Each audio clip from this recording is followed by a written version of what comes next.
Aujourd'hui à l'essai, la voiture la plus vendue au monde, enfin quasiment, c'est la Model 3 Propulsion. Donc qui était la voiture la plus vendue du marché jusqu'en 2022 où le modèle Y a pris la relève. Donc celle-ci c'est modèle 2024 Highland. Donc avec les feux beaucoup plus étirés, la nouvelle face arrière, nouveau châssis, nouvel intérieur. Donc celle-ci elle est de 2024. Donc niveau extérieur, là il y a eu des petites modifs. C'est la petite bouche noire là, ça c'est pas d'origine. Les feux teintés c'est pas d'origine. Les rétros teintés, enfin noirs, pas d'origine. Le béquet c'est pas d'origine. Et ça c'est d'origine, ça c'était compris avec. Sinon l'extérieur, elle est plutôt pas mal, hein. Ils ont vachement modernisé rien que le 3/4 arrière, il est quand même plutôt joli par rapport à l'ancien modèle où les feux étaient ça faisait un peu pâté. Là c'est vrai que c'est quand même un peu plus fin et avec le béquet, c'est vrai que ça rend pas mal. Modèle performance, donc c'est le modèle le plus puissant. Il a de base le béquet qui est un béquet carbone. Là c'est une imitation. Donc c'est vrai que ça fait tout de suite plus de gueule. Le diffuseur aussi il a été modifié. Donc toutes ces modifications font gagner en kilomètres. Donc tout le design, toute l'amélioration esthétique, c'est ça qui a permis de gagner quelques kilomètres. Je sais plus combien elle est annoncée en WLTP, mais moi qui ai roulé beaucoup avec l'ancien modèle et avec celle-ci, deux versions propulsion, c'est vrai qu'il y a quand même bien 30 km, 30 et 50 km d'écart, juste avec un design qui est différent. Donc c'est quand même exceptionnel, sachant que la batterie et les moteurs sont totalement similaires. Donc c'est vrai que juste en changeant la face avant et puis je pense aussi les sous-bassements, tout ce qui est diffuseur d'air sous la voiture, c'est vrai que c'est assez impressionnant quand même. Sachant que tout le monde connaît la Model 3, je voulais un petit peu apporter quelque chose de nouveau vis-à-vis de cette voiture, sachant que il y a quand même pas mal de vidéos déjà sur internet. Donc là j'ai essayé un petit peu de regarder tout ce que les chaînes automobiles ne disent pas. Niveau extérieur, quelque chose aussi qu'on ne dit pas, c'est les suspensions qui ont été vachement améliorées. Ça, ok, on le sait, mais en fait il y a des espèces de petits capteurs qui en fait calculent en permanence on appelle ça le pompage. Donc la voiture en fait au lieu de bêtement, vu qu'elle est très souple, tout le temps descendre et remonter en permanence à chaque déformation quand on roule à haute vitesse, il y a un espèce de blocage hydraulique qui permet en fait à la voiture de pas avoir cet effet là. Et c'est vrai que cet effet là sur des voitures un peu souples, ça peut facilement donner envie de vomir, et là c'est pas du tout le cas. La voiture est super souple, elle est très très bien amortie. Donc voilà, ça c'est quand même une grosse amélioration par rapport à l'ancien modèle qui était vraiment très raide, voire inconfortable. Enfin, moi je me suis toujours demandé pourquoi ils avaient fait une voiture familiale aussi inconfortable que ça, parce que ça sert à rien. Ouais, ça tient très bien la route, mais sinon ça sert à rien. Voilà un petit peu pour le débrief extérieur. Le toit aussi panoramique qui a été un petit peu, je pense, soit ils l'ont épaissi, soit ils ont mis des couches anti-UV. Il a tendance à moins chauffer, enfin c'est ce qui se dit, que sur l'ancienne version. Donc voilà. Là aussi il y a les vitres teintées qui n'est pas d'origine, hein. Vitres teintées 30% à l'avant et puis 85 à l'arrière je crois. Et pareil ici sur la lunette arrière. Pas d'essuie-glace, toujours pas d'essuie-glace à l'arrière. Les clignotants en fait c'est assez marrant parce qu'en fait on les voit pas mais ils sont ici. Et juste en dessous on a des répétiteurs de clignotants. Ça me rappelle ce que faisait Audi sur par exemple l'Audi A1. Une Audi A1, quand on ouvrait le coffre, et on voyait il y avait un espèce de phare derrière le haillon qui servait de rester allumé, ou si on était en warning, de toujours voir le warning. Là c'est exactement pareil. Les petits LED ils sont juste ici. Ce qui fait que dès qu'on ouvre le coffre, on a quand même le warning, les feux de recul et le frein. Parlant du coffre, donc il y a on a gagné cette partie-là, donc avant qui était fermée, donc ça a grandi je crois de mémoire 20 litres si je dis pas de bêtises. Et pourtant ils ont rajouté de l'isolation, de la mousse en fait dans les passages de roues. Elle est bien mieux isolée. Même là en fait c'est de la mousse alors qu'avant c'était un plastique. Alors du coup je sais pas du tout comment ça va vieillir parce que de la moquette, je sais pas. Mais après du plastique c'est pas mieux, je sais pas. Aussi un truc à noter que j'ai remarqué, le bruit quand on ferme le coffre. Et ben avant en fait, en me renseignant, sur l'ancienne Model 3, c'était un bruit, il y avait une espèce de petite enceinte à l'intérieur du coffre, c'était le bruit qui servait, le bruit qui sortait directement de ce petit haut-parleur qui était intégré dans le coffre. Et là en fait, ils ont changé, c'est le bruit en fait qui sort de sous la voiture, qui sert d'enceinte. Quand on met la marche arrière, ça fait un petit bruit. On peut mettre de la musique à l'extérieur, le klaxon c'est également cet haut-parleur qui sert à ça. Donc en fait, on remarque qu'ils ont quand même bossé le truc à se dire comment économiser de l'argent intelligemment. Et ça c'est top parce que du coup ça leur permet d'enlever du coup un haut-parleur qui était probablement dans le haillon, qui était en plus de mauvaise qualité parce que quand on entendait le bruit on se disait ça grésille, c'est horrible. Là du coup c'est le haut-parleur qui est dessous la voiture qui fait le son, c'est également lui qui sert de klaxon. Parce que le klaxon, il n'y a pas en fait comme toutes les voitures comment on dit, je sais même pas comment on appelle ça, l'espèce de... Ouais, la trompette qui fait le klaxon, bah là en fait elle existe pas. Et donc ça en fait c'est ça que j'aime bien chez Tesla, c'est que en fait ils réduisent le coût mais intelligemment. Donc ça c'est vraiment top. Parce que à côté de ça, ils nous mettent par exemple du double vitrage à l'arrière, qui propose sur une voiture qui coûte 39 000 € à l'heure actuelle. Donc en fait l'économie qu'ils vont faire sur le haut-parleur que tout le monde s'en fout, ils vont le mettre ailleurs et ça c'est top. Ça c'est vraiment la force en fait qu'ils ont, c'est vraiment de construire la voiture intelligemment. Pareil niveau design en fait, juste le fait de faire un design plus aéro, ça permet de gagner en autonomie sans agrandir la batterie, donc sans exploser le budget en fait. Donc c'est ça qui est génial chez Tesla. Pareil, juste en changeant les enjoliveurs, ça a fait quand même gagner, je crois que c'était 7 km. Donc juste en faisant une forme différente, c'est quand même incroyable. Moi, ce que je demande sur la prochaine version, c'est qu'ils nous enlèvent ces rétros, qu'ils nous mettent un système de caméra. Ils savent très bien le faire. Il y a des caméras dedans quand on met les clignotants et ça marche très très bien. Donc pourquoi pas gagner encore 10 km. Puis s'ils font ça sur des millions de voitures, je pense que l'innovation sera vite rentabilisée quoi. Donc aller au bout du truc, c'est seulement ça. Mais sinon globalement c'est une voiture qui est quand même hyper aboutie. Donc une fois installé dans la voiture, moi ce qui me dérange c'est la position.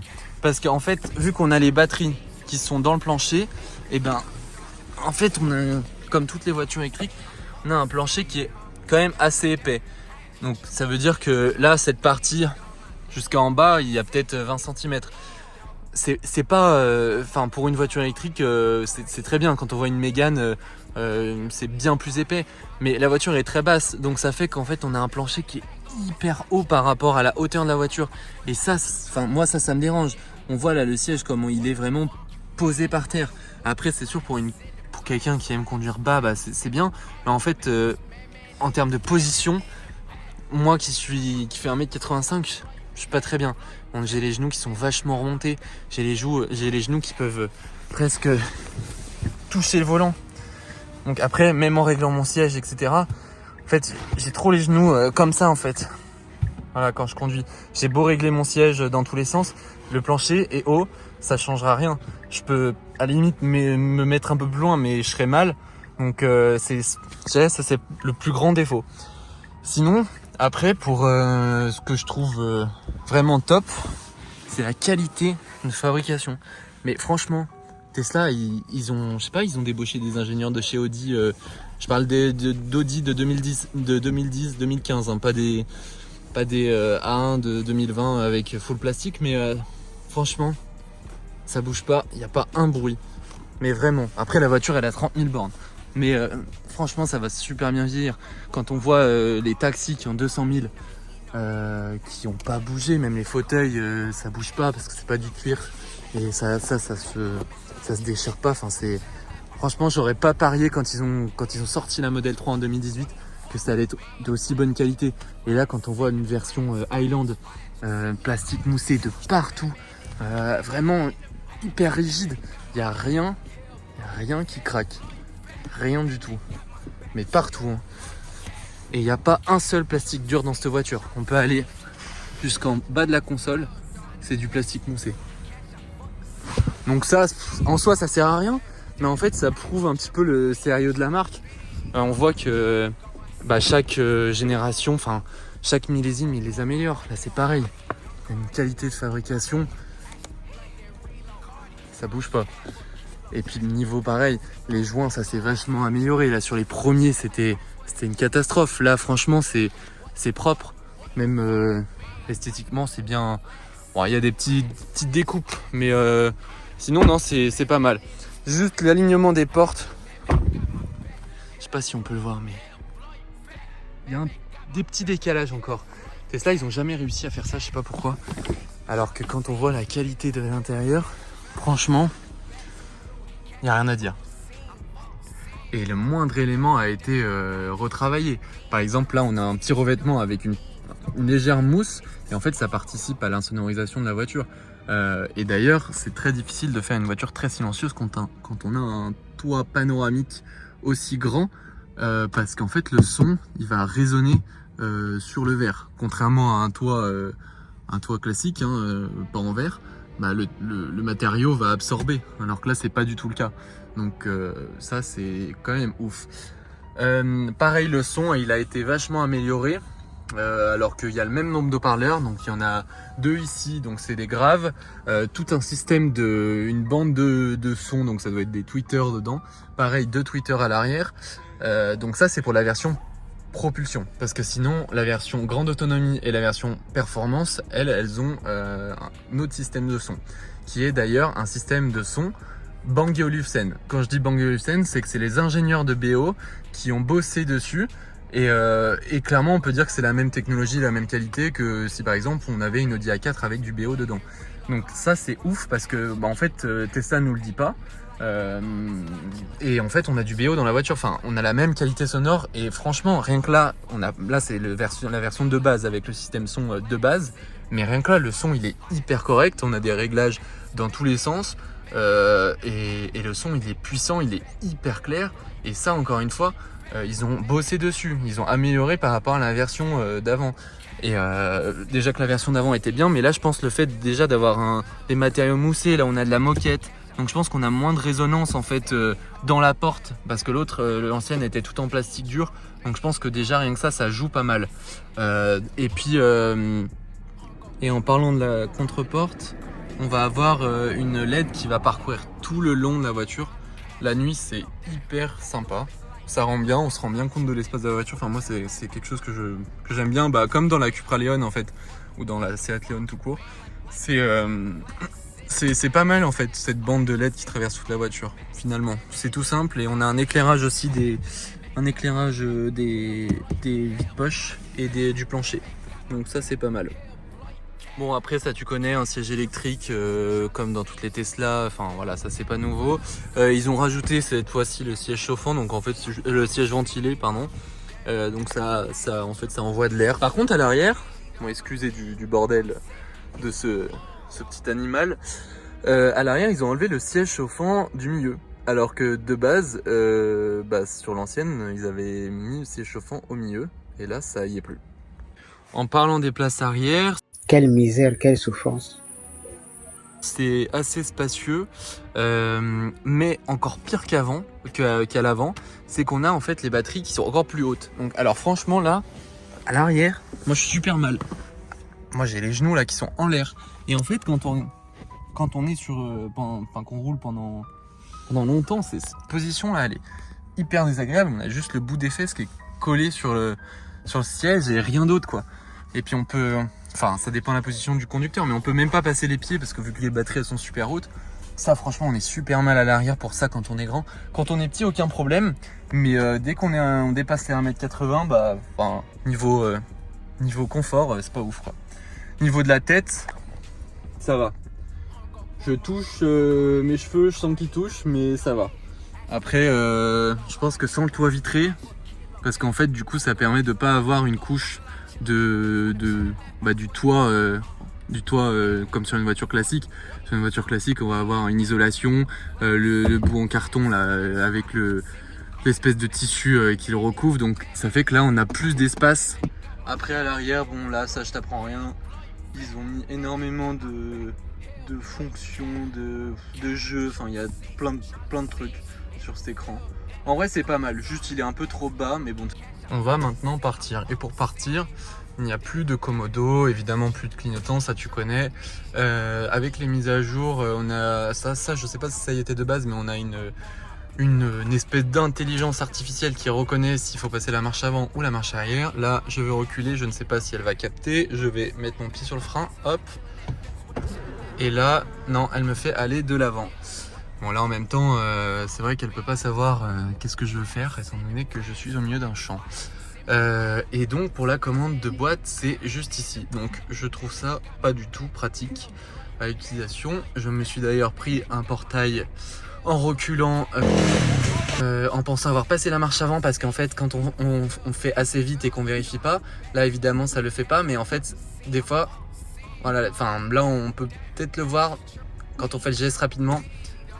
En fait la vitesse ne passe pas et on a un petit avertisseur sonore qui a été rajouté il y a 1 an avec la mise à jour, mais je trouve ça pas terrible. Avant en plus on avait une grande ligne, donc il fallait vraiment descendre jusqu'en bas et remonter, ça c'était pas pratique. Donc bon, là même là je trouve ça pas ouf. Après avec l'intelligence artificielle qui reconnaît s'il faut avancer ou reculer, bon c'est pas plus mal, mais c'est vrai que dans les manœuvres on est obligé en fait de faire comme ça sur l'écran, alors qu'avant on avait le petit commodo, on pouvait garder les mains sur le volant, ça c'était franchement cool. Et on a aussi la commande de boîte qui est ici, donc ça c'est la commande de secours qui est là en cas de secours comme son nom l'indique, pour justement si l'écran tombe en panne. Donc ça, voilà, je pense que c'est juste niveau sécurité, hein, ça c'est pas fait pour s'en servir. Un truc aussi pas ouf, les warnings tactiles. Alors déjà qui sont hyper mal placés, parce que alors franchement quand on conduit, viser le truc et ne pas appuyer sur une lampe ou passer la marche avant ou la marche arrière, enfin franchement bof. Et puis le fait de pas avoir de retour haptique ni rien, c'est pas terrible. En parlant de retour haptique, ici, on a tous les boutons du volant qui sont en fait des volants à retour haptique. J'avais énormément de doutes au début, mais en fait, si, parce qu'en fait, ça ne s'enfonce pas hein, quand on appuie dessus. C'est juste une petite vibration comme le trackpad d'un MacBook, si tu vois de quoi je parle. Donc, c'est ça, je suis un peu mitigé parce que on a quand même l'impression d'appuyer sur rien, donc on n'a pas la sensation de vraiment appuyer sur un bouton. Et du coup, quand on regarde pas, c'est vrai que ouais, bof. Dans les manœuvres aussi, on a cette espèce de radar de recul qui sert à rien, parce que il n'y a pas de radar de recul. C'est Tesla Vision qui n'est toujours pas au point du tout, parce que là, il met que je touche de tous les côtés, alors que c'est juste que je suis dans l'herbe, quoi. Donc, et puis l'herbe n'est pas forcément très haute, donc je vois pas pourquoi elle sonne. Donc là, voilà, elle sonne. Voilà, parce que elle dit que je vais foncer dans un truc, alors que pas du tout. Donc ça c'est un peu pénible, depuis le temps qu'ils promettent quelque chose qui fonctionne, ça fonctionne toujours pas. Pareil, les essuie-glaces automatiques, vu que ce n'est pas un capteur de pluie, c'est la caméra qui se trouve ici, qui détecte en fait s'il pleut ou pas, par je pense une espèce d'intelligence artificielle qui détecte la pluie. Mais du coup ça fonctionne pas comme un capteur de pluie, donc franchement c'est ça, encore une fois c'est peut-être pour économiser de l'argent, mais ça je trouve ça pas hyper intelligent, parce que ça fonctionne pas très bien. Là on voit elle sonne, voilà, elle sonne pour rien, alors qu'il y a absolument rien. Niveau écran, interface, j'ai pas envie de revenir dessus parce que je pense que tu connais. Planificateur, enfin en fait faut se dire que tout est au point, qu'il y a des mises à jour en permanence, qu'il y a tout le temps des améliorations. Il y a 1 an il y a eu les Matrix LED qui ont été ajoutés sur modèle 3 Highland et modèle 3 premier, enfin première génération mais 2.0. Donc c'était celle qui avait en fait il y avait des espèces de, on aurait dit presque des xénons dans les phares. Donc celle-ci avait la mise à jour pour avoir les matriciels parce qu'elle était dans la capacité à détourer une voiture, alors que les anciennes c'était uniquement du full LED avec une ampoule en fait, tout simplement. Donc ça fait partie quand même des grosses forces de Tesla, de pouvoir proposer des mises à jour avec des réelles améliorations et surtout gratuitement. Enfin, franchement, c'est quand même incroyable d'avoir une mise à jour qui te rajoute une option. Enfin, quel constructeur fait ça? Enfin, franchement, j'adore tous les autres constructeurs, mais qui, comme constructeur, te propose une option qui coûte, je crois, chez Audi, je crois que c'est au moins 5000 balles. Et ben là, c'est d'office. Alors, ok, peut-être c'est pas la précision d'un feu Matrix de chez Audi, mais c'est quand même appréciable et puis surtout qu'on fait juste une mise à jour, on va se coucher, la voiture, la nuit elle fait son truc et on se réveille le matin, on a des nouvelles options. Ça c'est quand même une grosse force. Sur la route, donc pour la conduite, on se retrouve avec une Model 3 pour les personnes qui ont déjà testé la Model 3 première génération. Donc on a globalement c'est la même voiture mais avec un châssis et des trains roulants améliorés. Donc en fait on se retrouve avec une Model 3 confortable et ça c'est très très très très appréciable parce que franchement l'ancienne était comme je le disais c'était vraiment un bout de bois. Là on a vraiment une voiture qui est agréable, qui est souple. Pour ceux qui ont déjà testé une Audi A4 dernière génération, c'est quasiment le même confort. Niveau tenue de route, ça tient moins bien la route parce que la voiture elle est quand même très très souple par rapport à l'ancienne. En fait, c'est bizarre parce que ils sont passés d'une limite suspension d'une M3 à la suspension d'une Rolls. Je comprends pas en fait. Il y a peut-être un juste milieu. Là, ok, c'est très confortable, c'est très agréable, mais c'est vrai que vu que c'est en plus une propulsion, dans les virages, elle a tendance à prendre du roulis. Donc on peut un petit peu se faire peur, même si l'électronique rattrape tout généralement. Mais voilà. C'est une voiture super confortable pour aller au boulot, même pour une voiture pour bosser. C'est une voiture qui est parfaite, qui consomme rien, qui coûte rien. C'est un délit plus que parfait. Et pour le prix, on peut pas, franchement, on peut pas demander plus. C'est plus silencieux, je pense, qu'une berline allemande. Si on compare à une A4 ou une A6, je pense que c'est tout aussi silencieux. Alors qu'avant on taillait Tesla parce que ça faisait du bruit, parce que les fenêtres c'était pas top niveau isolation. Après ils ont mis du double vitrage à l'avant, là il y a du double vitrage à l'arrière, un toit qui est je pense un peu plus épais, un pare-brise feuilleté, des insonorisants un peu partout, dans les passages de roues ils ont rajouté de la mousse. Enfin franchement l'amélioration est top quoi. Mais c'est vrai que quelqu'un qui kiffe les voitures, on retrouve pas le plaisir de conduire qu'on a d'une Thermix qui est totalement normale. Mais c'est une super caisse. Aussi, je voulais revenir sur quelque chose qui est quand même impressionnant, c'est la consommation, la batterie. Ça, après, tu le sais, c'est Tesla, donc ça marche très très bien. Mais en fait, ils peaufinent encore et toujours, rien que comme je t'expliquais tout à l'heure, le design qui a changé pour améliorer la pénétration dans l'air. Et ben ça, en fait, on s'en rend compte sur les consos, c'est n'importe quoi. C'est une conso je sais pas, je pense qu'une Zoé fait pire que ça.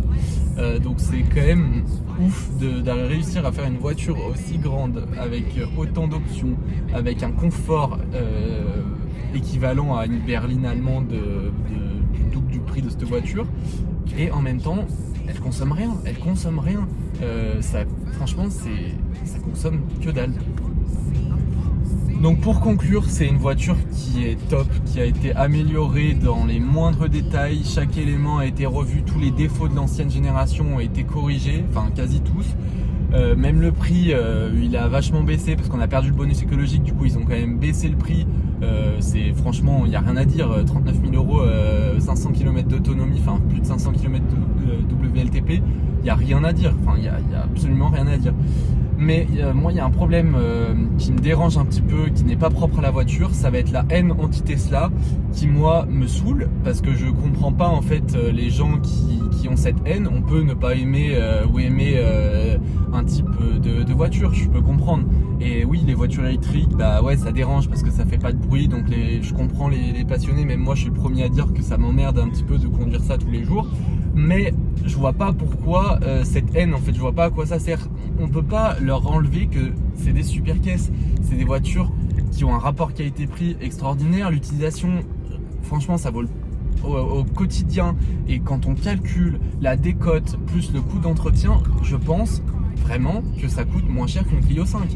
Quand on calcule au long terme, si on roule un petit peu, il n'y a pas de révision, il n'y a rien. Enfin, franchement, on ne peut pas demander plus. Et ça, je comprends pas cette haine. Ok, il y a un design particulier, ça plaît pas à tout le monde. Mais je veux dire, moi je suis pas forcément attiré par une Toyota, mais c'est pas pour autant que je vais cracher sur la marque. Donc ouais, je pense que c'est peut-être l'effet un peu de nouveauté et l'effet mode de parler en mal de Tesla. Mais c'est vrai que moi j'ai du mal à comprendre. Et en fait, du coup, moi ça m'énerve en fait, parce que du coup, je rentre dans cette catégorie de fanboy qui aime la marque, mais j'aime aussi les voitures thermiques, donc ça pose un peu problème que j'aime les deux, et ça je ne comprends pas. On peut aimer tout type de voiture, et je pense que justement là, vu la progression de l'électrique, enfin des véhicules électriques, je pense qu'on se doit de toujours aimer les voitures thermiques, les anciennes, etc. Mais aussi regarder les nouveautés d'un œil nouveau. Et je pense que les deux mondes ils peuvent cohabiter, mais c'est juste qu'en fait cette haine inutile, non, enfin ça je suis pas d'accord. Ça plaît pas, et puis voilà, chacun ses goûts, j'ai envie de dire. Mais encore, ça aurait été des mauvaises voitures, je suis le premier à critiquer les PureTech, mais ça c'est pour une raison. Là, je veux dire, à part le design et le fait que ouais, ça casse les codes et que c'est électrique et que le design ne plaît pas, je veux dire, c'est pas vraiment des arguments fondés. Encore une fois, chacun ses goûts. Donc voilà, comme ça je comprends pas trop. C'était la fin de cette vidéo, donc merci d'avoir regardé, et puis bah à la prochaine pour une nouvelle vidéo.